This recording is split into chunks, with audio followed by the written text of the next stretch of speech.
Hello everyone, welcome back to Style Corner. ഇന്നത്തെ video flaxseed ജെല്ലിനെ പറ്റിയാണ്. അപ്പോൾ ഫ്ലാക്സീഡ് ജെല്ല് വീട്ടിൽ തന്നെ സിമ്പിളായിട്ട് ഈസി ആയിട്ട് എങ്ങനെ ഉണ്ടാക്കാമെന്നും പിന്നെ ഈ ഫ്ലാക്സീഡ് ജെല്ല് നമ്മുടെ ഹെയറിലും പിന്നെ സ്കിന്നിൽ എങ്ങനെ യൂസ് ചെയ്യാമെന്നും ഞാനിവിടെ പറയുന്നുണ്ട്. ഫ്ലാക്സീഡിന് മലയാളത്തിൽ ചെറുചന വിത്ത് എന്നും പറയും. ഇതിലൊരുപാട് ഹെൽത്തി ഫാറ്റ്സ്, ആൻറ്റി ഓക്സിഡൻറ്റ്, ഫൈബറൊക്കെ അടങ്ങിയിട്ടുണ്ട്. പിന്നെ ഇതിലൊരുപാട് ഒമേഗ 3 ഫാറ്റി ആസിഡ്സ് അടങ്ങിയിട്ടുണ്ട്. അപ്പോൾ ഇത് നമ്മുടെ മുടിക്കും ചർമ്മത്തിനും മാത്രമല്ല ഷുഗർ ലെവൽ കൺട്രോൾ ചെയ്യാനും ഹാർട്ട് ഡിസീസ് കൺട്രോൾ ചെയ്യാനൊക്കെ ഇത് നല്ലതാണ്. പിന്നെ വെയിറ്റ് ലോസ് ചെയ്യുന്നവർക്കും ഇതൊരുപാട് ബെനിഫിറ്റ് തരുന്ന ഒന്നാണ് ഇത് വെള്ളത്തിലിട്ട് കുടിക്കുകയാണെങ്കിൽ. പിന്നെ നിങ്ങൾ ഡെയിലി കഴിക്കുന്ന ഭക്ഷണത്തിലും ഇത് കുറച്ച് ആഡ് ചെയ്തിട്ട് കഴിക്കാവുന്നതാണ്. ഈ ഫ്ലാക്സീഡ് 2 തരത്തിൽ അവൈലബിൾ ആണ്. ഒന്നൊരു ഗോൾഡൻ കളറും മറ്റൊന്നൊരു ബ്രൗൺ കളറും. രണ്ടും ഏതാണ്ട് സെയിം ആണ്, പക്ഷേ ബ്രൗൺ കളറിലായിരിക്കും കൂടുതൽ ഒമേഗ 3 ഫാറ്റി ആസിഡ്സ് ഉണ്ടാവുക. അപ്പോൾ നിങ്ങൾ ഹെയറിനൊക്കെ വേണ്ടിയിട്ട് യൂസ് ചെയ്യുകയാണെങ്കിൽ ബ്രൗൺ ഫ്ലാക്സീഡ്സ് എടുക്കുക. അല്ലാതെ വെയിറ്റ് ലോസിനൊക്കെ വേണ്ടിയിട്ട് യൂസ് ചെയ്യുകയാണെങ്കിൽ ഗോൾഡൻ ആയിട്ടുള്ള ഫ്ലാക്സീഡ്സ് എടുക്കുന്നതായിരിക്കും നല്ലത്. കാരണം ഗോൾഡൻ ആയിട്ടുള്ളതിൽ ലെസ് ഫാറ്റും കുറവ് കലോറീസും ആയിരിക്കും. അപ്പോൾ ഈ ഫ്ലാക്സീഡിനെ ലിൻസീഡ് എന്നും പറയും. ഇതിപ്പോൾ നാട്ടിലെ സൂപ്പർ മാർക്കറ്റിലൊക്കെ നല്ല അവൈലബിൾ ആയിട്ട് കിട്ടുന്ന ഒന്നാണ്. അത്ര എക്സ്പെൻസീവും അല്ല. പിന്നെ നിങ്ങൾക്ക് സൂപ്പർ മാർക്കറ്റിലൊന്നും ഇത് അവൈലബിൾ അല്ലെങ്കിൽ ഓൺലൈനിൽ വാങ്ങിക്കാവുന്നതാണ്. ഫ്ലാക്സീഡോ ഇല്ലെങ്കിൽ ഫ്ലാക്സീഡിൻ്റെ പൊടിയോ യൂസ് ചെയ്യാം. ഫ്ലാക്സീഡ് പൊടീനെ ഫ്ലാക്സീഡ് മീൽ എന്നും പറയും.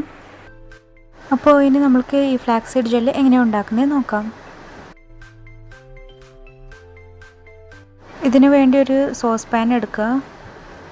എന്നിട്ട് ഇതിലേക്ക് 1 ഗ്ലാസ് സാദാ വെള്ളം ഒഴിച്ചു കൊടുക്കാം. വെള്ളത്തിൻ്റെ അളവ് 1 ഗ്ലാസ്സിൽ കൂടിയാലും കുറഞ്ഞാലും കുഴപ്പമൊന്നുമില്ല. എന്നിട്ട് ഇതിലേക്ക് 2 ടേബിൾ സ്പൂൺ ഫ്ലാക്സീഡ് ഇട്ട് കൊടുക്കാം. നിങ്ങളുടെ അടുത്ത് ഫ്ലാക്സീഡിൻ്റെ പൊടിയാണെങ്കിൽ അതും 2 ടേബിൾ സ്പൂൺ തന്നെ ഇട്ട് കൊടുക്കാം. എന്നിട്ട് സ്റ്റൗ ഓൺ ചെയ്തിട്ട് ലോ ഫ്ലെയിമിൽ വയ്ക്കുക. ഇതൊരു ജെൽ കൺസിസ്റ്റൻസി ആവാൻ വേണ്ടിയിട്ട് ഒരു 5 to 10 മിനിറ്റ്സ് എടുക്കും. അപ്പോൾ ഒരു 5 മിനിറ്റ് കഴിഞ്ഞാൽ തന്നെ നിങ്ങൾ ഇടയ്ക്കിടയ്ക്കൊന്ന് ചെക്ക് ചെയ്യുക. കാരണം ഇതിൽ തന്നെ ഡയറക്റ്റ് ജെല്ലാവാൻ വേണ്ടിയിട്ട് നമ്മൾ വെക്കുന്നില്ല. ഒരു നൂൽ പരിവം ഒക്കെ ആകുമ്പോൾ തന്നെ നമ്മളിത് എടുക്കും. എന്നിട്ട് ഇത് അരിച്ചു കഴിഞ്ഞതിന് ശേഷം ആണ് നമ്മൾ ജെല്ലാവാൻ വേണ്ടിയിട്ട് വെക്കുന്നത്.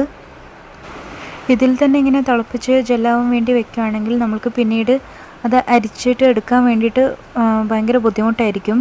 അപ്പോൾ ഇതൊരു സ്ട്രിങ് കൺസിസ്റ്റൻസി ആകുമ്പോൾ തന്നെ ഇതിൽ നിന്ന് എടുക്കാം.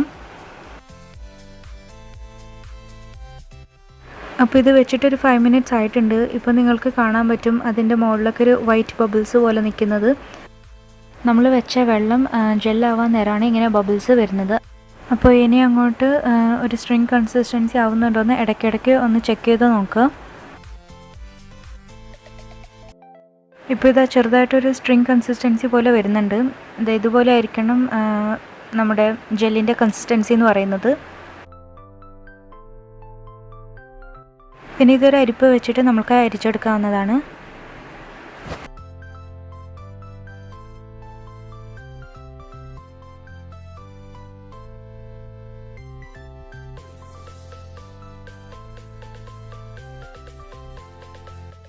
അരിച്ചെടുത്ത ഫ്ലാക്സീഡ് കളയേണ്ട ആവശ്യമില്ല. അത് വേണമെങ്കിൽ നിങ്ങൾക്ക് വീണ്ടും തിളപ്പിച്ചിട്ട് ഇതുപോലെ ജെല്ലാക്കി എടുക്കാവുന്നതാണ്. പിന്നെ നമ്മളിപ്പോൾ അരിച്ചെടുത്ത ജെല്ല് അത് കുറച്ച് കഴിഞ്ഞിട്ട് ചൂടാറുമ്പോൾ നല്ല ജെൽ ഫോമിൽ തന്നെ കിട്ടും. ഇപ്പോൾ ഇത് കുറച്ചൊരു വാട്ടറി കൺസിസ്റ്റൻസിയാണ്, പക്ഷേ ഇത് റൂം ടെമ്പറേച്ചറിലേക്ക് വരുമ്പോൾ നല്ല ജെൽ ഫോമിൽ തന്നെ കിട്ടും. ഇത് നിങ്ങൾക്ക് ഫ്രിഡ്ജിൽ എടുത്തേക്കുകയാണെങ്കിൽ ഒരു 1 മന്ത് വരെയൊക്കെ കേടാവാതെ തന്നെ നിൽക്കും. ഇതിൻ്റെ സ്മെല്ല് നിങ്ങൾക്ക് പറ്റുന്നില്ല എന്നുണ്ടെങ്കിൽ എസെൻഷ്യൽ ഓയിൽസ് ആഡ് ചെയ്ത് കൊടുക്കാം.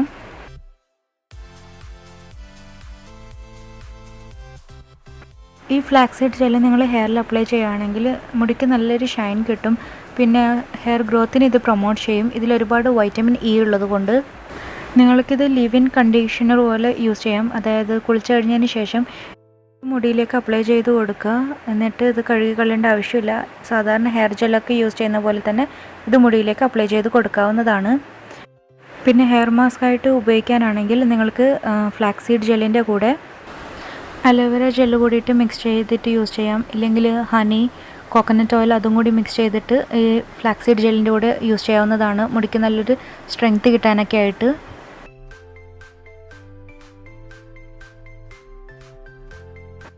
പിന്നെ നിങ്ങൾക്ക് ക്ലിയർ സ്പോട്ട്ലെസ് ഗ്ലാസ് സ്കിൻ കിട്ടാൻ വേണ്ടിയിട്ട് ഫ്ലാക്സീഡ് ജെല്ല് ഡയറക്റ്റ്ലി അപ്ലൈ ചെയ്യാവുന്നതാണ് ഫേസിലേക്ക്. പിന്നെ സ്കിന്നിലുണ്ടാകുന്ന റാഷസ് കൺട്രോൾ ചെയ്യാനും പിന്നെ മുഖക്കുരുവൊക്കെ കൺട്രോൾ ചെയ്യാനും നിങ്ങൾക്കിത് യൂസ് ചെയ്യാവുന്നതാണ്. നിങ്ങൾക്കിത് ഫേസ് മാസ്ക് ആയിട്ടും യൂസ് ചെയ്യാം. അപ്പോൾ അതിനു വേണ്ടി നിങ്ങൾക്ക് ഫ്ലാക്സീഡ് ജെല്ലിലേക്ക് കുറച്ച് മുൾട്ടാനി മിട്ടി ആഡ് ചെയ്തിട്ട് വേണമെങ്കിൽ വെള്ളം കൂടി ആഡ് ചെയ്തിട്ട് ഒരു പേസ്റ്റ് പോലെ ആക്കിയിട്ട് യൂസ് ചെയ്യാം. മുഖക്കുരുവിൻ്റെ ഒക്കെ പ്രശ്നമുള്ളവർക്ക് ഫ്ലാക്സീഡ് ജെല്ലിലേക്ക് ഒരു നുള്ള് കറുകപ്പട്ടയുടെ പൊടിയും പിന്നെ കുറച്ച് തൈരും കൂടി ആഡ് ചെയ്തിട്ട് ഒരു പേസ്റ്റ് പരുവത്തിലാക്കിയിട്ട് യൂസ് ചെയ്യാം. ചിലവർക്ക് ഈ കറുവപ്പട്ട സിനമൺ അലർജി ഉണ്ടാവും. അപ്പോൾ അങ്ങനെയുള്ളവർക്ക് ഓറഞ്ച് പീൽ പൗഡർ യൂസ് ചെയ്യാം. ഈ മാസ്ക് ഫേസിലേക്ക് അപ്ലൈ ചെയ്തിട്ട് ഒരു 15 മിനിറ്റ്സ് വെച്ചതിന് ശേഷം സാധാ വെള്ളത്തിൽ കഴുകി കളയാവുന്നതാണ്. അപ്പോൾ ഇന്നത്തെ വീഡിയോ ഇത്രയേ ഉള്ളൂ. നിങ്ങളിത് ട്രൈ ചെയ്തിട്ട് അതിൻ്റെ ഫീഡ്ബാക്ക് അറിയിക്കുക. പിന്നെ നിങ്ങൾക്ക് ഈ വീഡിയോ ഇഷ്ടപ്പെട്ടിട്ടുണ്ടെങ്കിൽ ലൈക്ക് ചെയ്യുക, കമൻറ്റ് ചെയ്യുക, ഷെയർ ചെയ്യുക. പിന്നെ നിങ്ങൾക്ക് ഈ ചാനൽ ഇഷ്ടപ്പെടുവാണെങ്കിൽ ഒന്ന് സബ്സ്ക്രൈബ് കൂടി ചെയ്യുക. അതിൻ്റെ തൊട്ടടുത്ത് തന്നെ ഒരു നോട്ടിഫിക്കേഷൻ ബെല്ലൈക്കൺ കൂടി ഉണ്ടാവും. അതും കൂടി ക്ലിക്ക് ചെയ്യുക. എന്നിട്ട് അതിൽ ഓൾ വേണം പ്രസ് ചെയ്യാനായിട്ട്, ഞാനിടുന്ന വീഡിയോസ് നിങ്ങൾക്ക് മിസ് ചെയ്യാതെ കാണാൻ വേണ്ടിയിട്ട്. അപ്പോൾ thank you for watching. Next time കാണാം. ബൈ.